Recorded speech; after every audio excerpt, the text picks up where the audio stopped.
What does our future look like? Well, if you're thinking of flying robots, then stop right there because I'm talking about the future of our planet, of our environment. Hello and welcome, I'm Sadhika Tiwari and you're watching Eco India. The future is uncertain for sure and it will pose unforeseen challenges. And these challenges will need new ingenious solutions. So in today's episode, let's take a look at some of these solutions that are future-proof.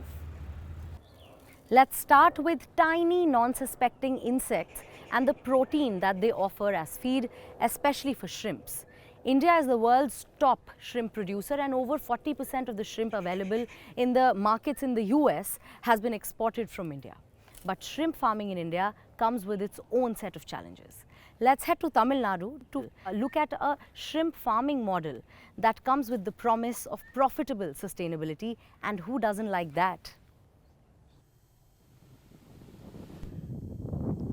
Here in Tamil Nadu's Nagapattinam district, a 30-year boom in shrimp farming is threatening to go bust.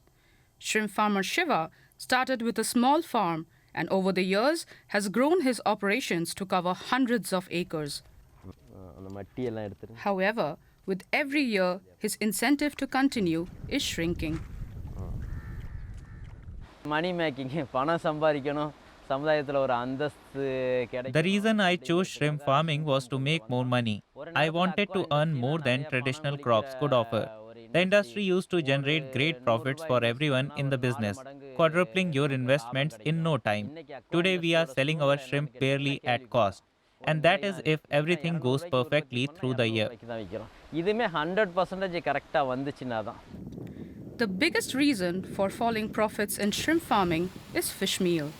It is a common form of feed used in aquaculture worldwide, made partly from excess catch at sea, but often from fish caught specifically for making fish meal.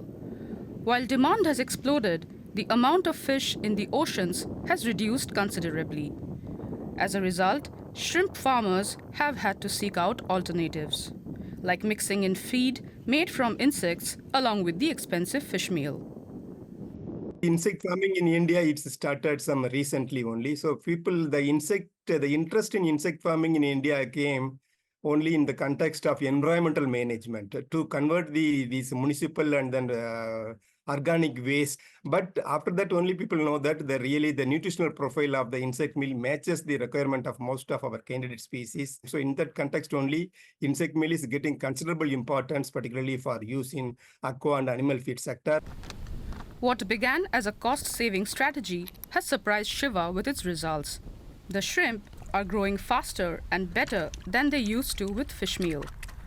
Where earlier he used to fortify his feed with additional nutrients for the shrimp to survive, now he can use insect feed without additional costs and with much less preparation.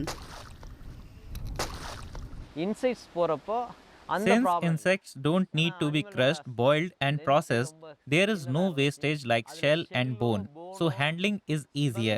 The fecal output of shrimp has reduced by half compared to the feed I used earlier. Waste from the shrimp now also disintegrates relatively easily, so the water stays healthy. ஃபீக்கலும் கூட waste ஆகாம திரும்பி degrade ஆகுது, ஈஸியாக degrade ஆகுது. Insect-based feed has done a lot of good for Shiva's farm, but it has not solved the biggest challenge facing shrimp aquaculture. Since the breeding is done in water tanks, maintaining hygiene and keeping the shrimp free from diseases has continued to be a hard nut to crack for the farmers. By the time we get over one disease, the next one comes. One particular disease, the white fecal disease, caused huge losses to the industry for years. 400 kilometers from Shiva's coastal village, a biotechnology startup called UltraNutri is looking for the solution to shrimp farming struggle with disease by breeding thousands of black soldier flies. In spite of its name, the fly is mostly harmless for humans, but in its larvae form is extremely effective at eating through large amounts of organic waste. It was actually a scavenger of organic material, a dead animal somewhere or rotten fruit somewhere, which means the insect larvae evolved to thrive in a microbially harsh environment. When these defense peptide enriched insects are fed to shrimps, we have shown at lab level that the immunity of the shrimps significantly goes up, by which they actually become more resistant to diseases. The flies are bred in a carefully controlled environment. 25 days after they lay their eggs, the larvae are ready to be harvested. The protein-rich larvae are then sorted and separated from the substrate for the final step in the process. We bring it out here, load it in the trays overnight, and we dry them, totally dehydrate them so they have a longer shelf life. This is what we get, absolutely, totally dry kind of stuff. Now, the highly nutritious insect larvae is ground up and turned into easily transportable and long-lasting insect feed. The first application that we have focused of black soldier fly is actually the insect meal that goes for aquaculture. Today, of course, we are focused on shrimp, but it can be applied on other aquaculture as well, whether it is salmon, etc. Meanwhile, the Indian government has set ambitious goals to double India's aquaculture production by 2030. An insect feed that can be used in aquaculture that does not rely on emptying the oceans for feed might be the only way to realizing these goals sustainably. Well, if insects are so great and protein rich, why aren't we using them to feed us humans too? There are several central Indian tribes that have traditionally been eating insects. There's a very popular red ant chutney that I have tried and it's honestly quite good. But how about some insects on your pizza? Many Italians might call this sacrilege, but before you squirm, let's go and meet two Italians who might change our minds about nutri insects. Thousands of crickets bred on a farm to end up as a pizza topping. A nightmarish prospect, some might say. But Carlo Del Buono and Jose Chani call it a promising business. These crickets were born today. It's the first day of their lives. In the first 3 years of our research and development, we learned how to determine the exact number of crickets that fit into each plastic container. The crickets won't be moved anywhere else until the last day of their lives.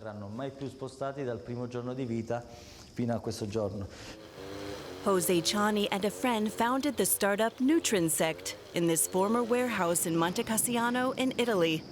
They started by importing 10,000 crickets from Germany. That was the first and last time Chani had to get crickets from abroad. His farm has been steadily growing since. There are around 10,000 crickets in this container, enough to produce 1 kilogram of cricket flour.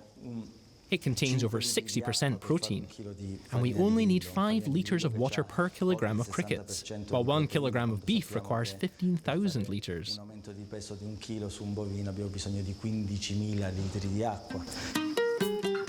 Chani says this also helps in the fight against climate change. He produces 2 tons of cricket flour per month. Only in recent months did Italy allow food made from crickets for human consumption. And very quickly, Nutrinsect's products sold out. The crickets live only about 30 days. They're placed in a machine that slowly reduces the temperature until the cold-blooded insects fall asleep and die. Chani assures us the procedure is painless. A nearby company then processes the crickets into a powder that looks like this. But will this product ever have a place in the sacred Italian kitchen? You mean flour made from this little insect? No. I might try it once, but I probably wouldn't make this type of flour part of my regular diet. I don't accept such flour because I don't know what it is. I think it's good. We need to normalize these types of alternative flours. I would eat it. Pizza maker Carlo Del Buono is already experimenting with cricket pizza at his eatery outside Rome. He says no more than 15% of the powder should be added to the pizza dough. I roll out the dough and sprinkle cricket flour on top. We do our best to ensure it mixes well with our regular flour dough. We're making vegetable pizza with a little mozzarella. He adds tomato sauce, mozzarella, a variety of vegetables, and a pinch of cricket powder on top. It's a pricey ingredient at 60 euros per kilo. Then the pizza goes into the oven. Our pizza is ready. It looks great. Now we'll garnish it with crickets, which will make the pizza even crispier. Che sicuramente diventerà ancora più scrocchiarella.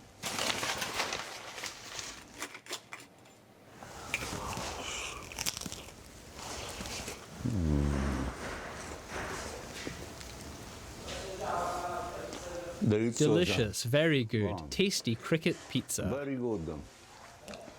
Very good pizza with the grilling. Fun. Really, if I can eat crickets, anyone can. Se la mangio io, la possono mangiare tutti. Not everyone is as excited about cricket pizza as Carlo Del Buono. Even so, he plans to add it to his menu soon. Buon appetito!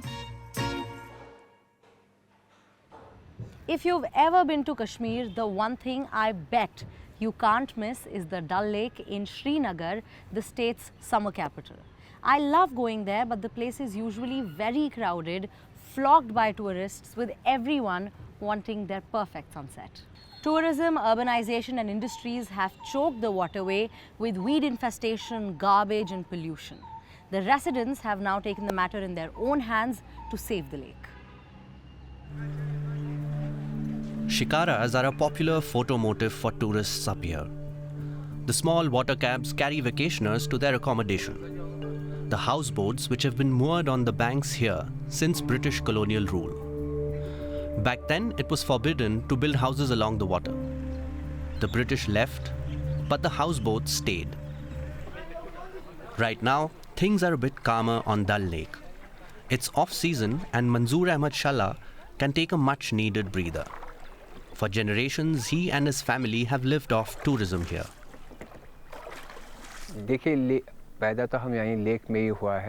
I was born on this lake, and all the people here depend on it to make a living. Before the 1980s, people used the water here for drinking and cooking.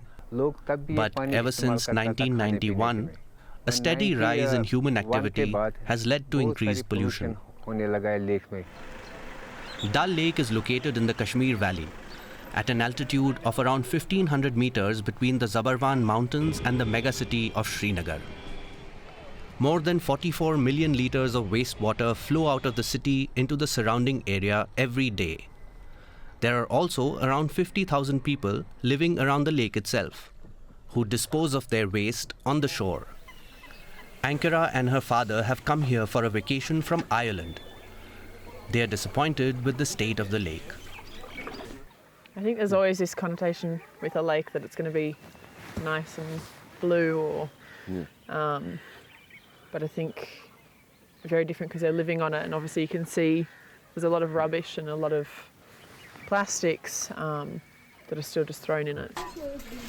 65-year-old Ghulam Rasool has long had enough of the situation.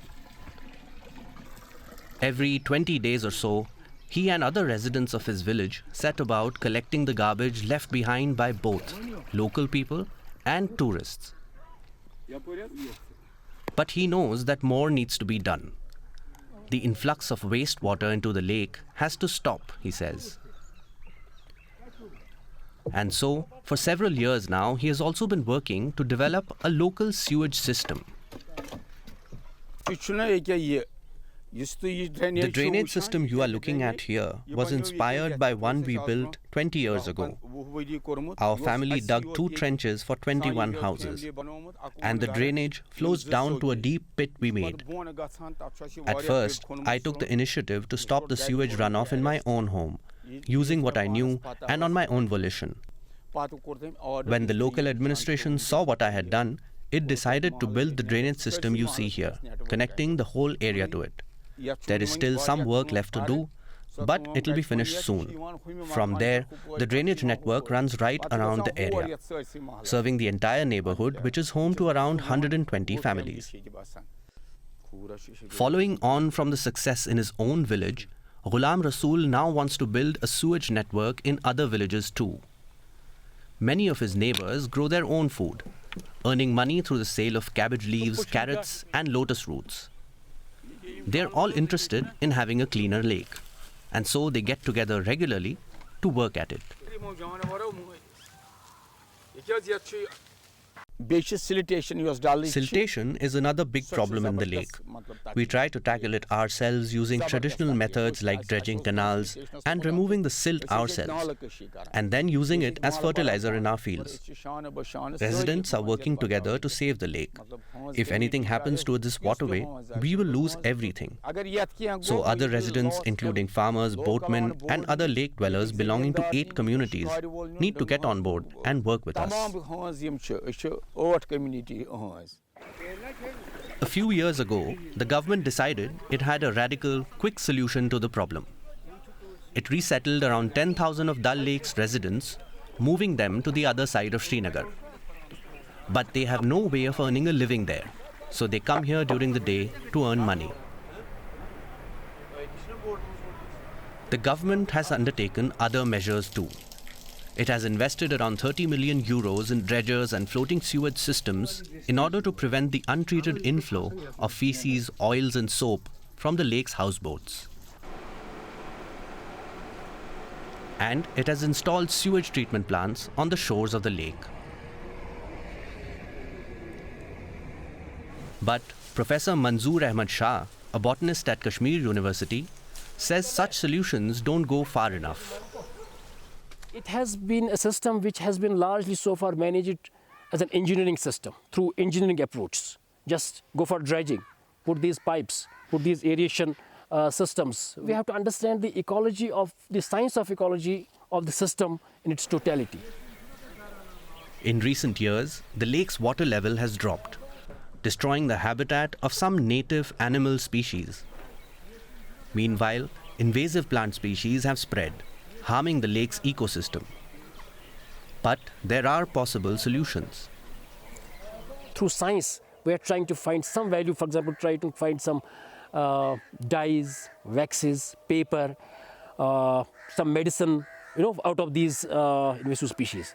And if we get a breakthrough, it is a zero investment biomass, plentiful, available all around there, and you can easily use it.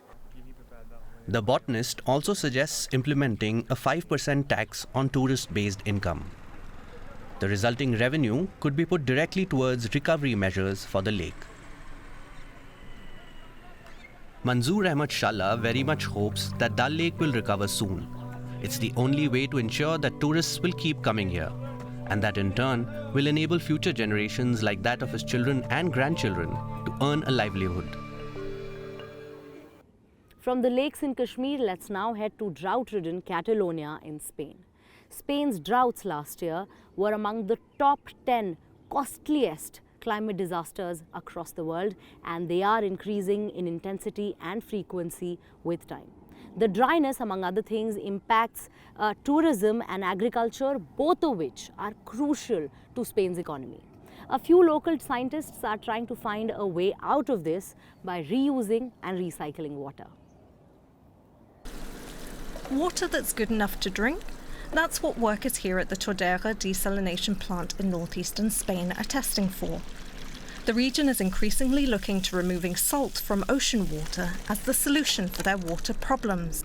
Levels of acidity, conductivity, chlorine content. Everything is tested here in the plant's laboratory, and it has to be just so, because if not... Depending on which value it is, you know that part of the process isn't working properly, you act on that incorrect value.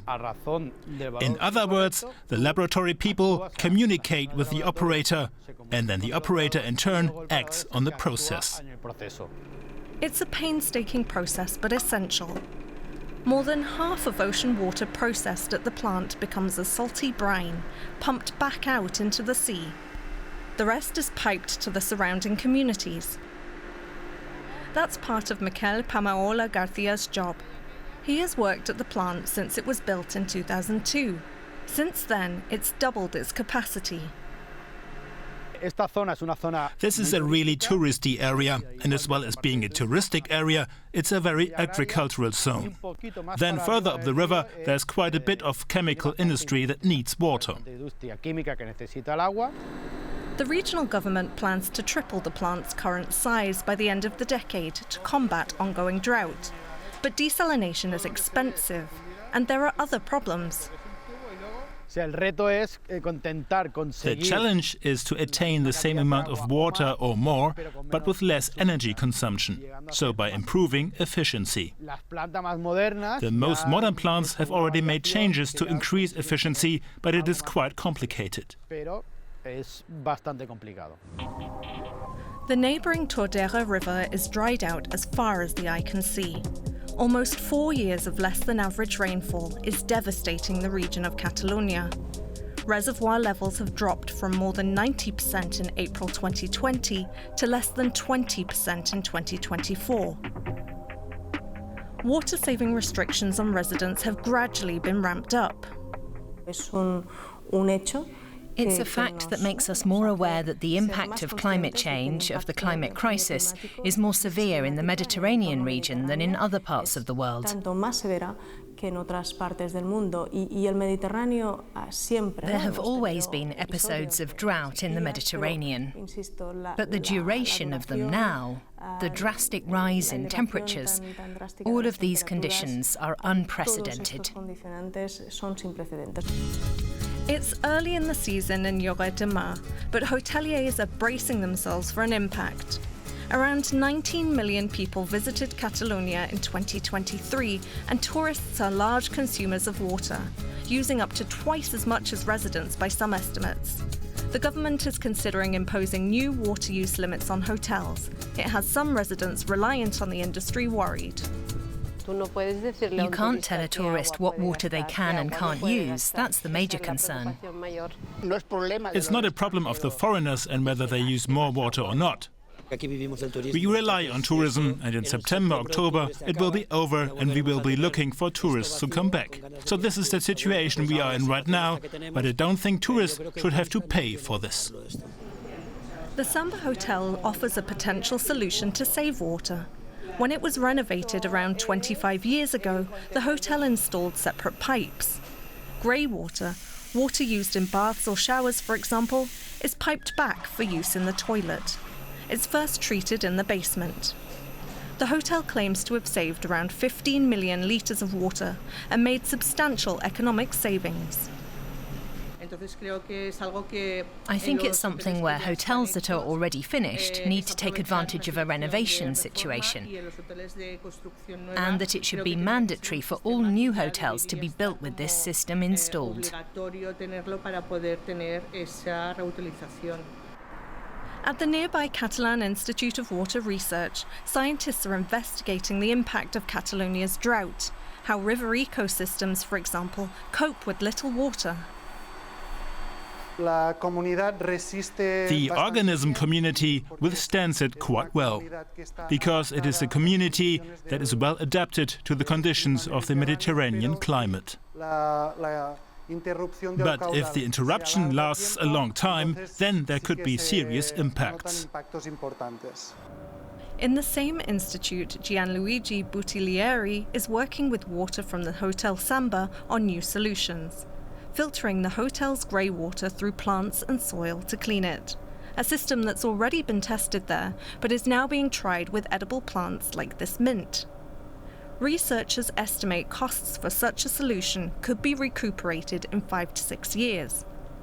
We want to find out if it is safe to use the plants for human consumption. We don't yet know that, and we'd have to investigate it further. It's a research topic for the future, but it would be really good to be able to treat the water and be able to reuse it, and at the same time produce plants for human consumption and other uses. Back at the desalination plant, work goes on. With climate change making conditions of drought worse, solutions like those being used in this region are helping now. But for how much longer?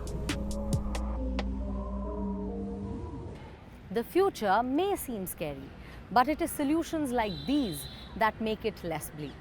Are there any such future-proof solutions around you? Do let us know. You can email us or reach out to me directly on my social media handles. I will see you next week. Until then, take care. Goodbye. Namaskar.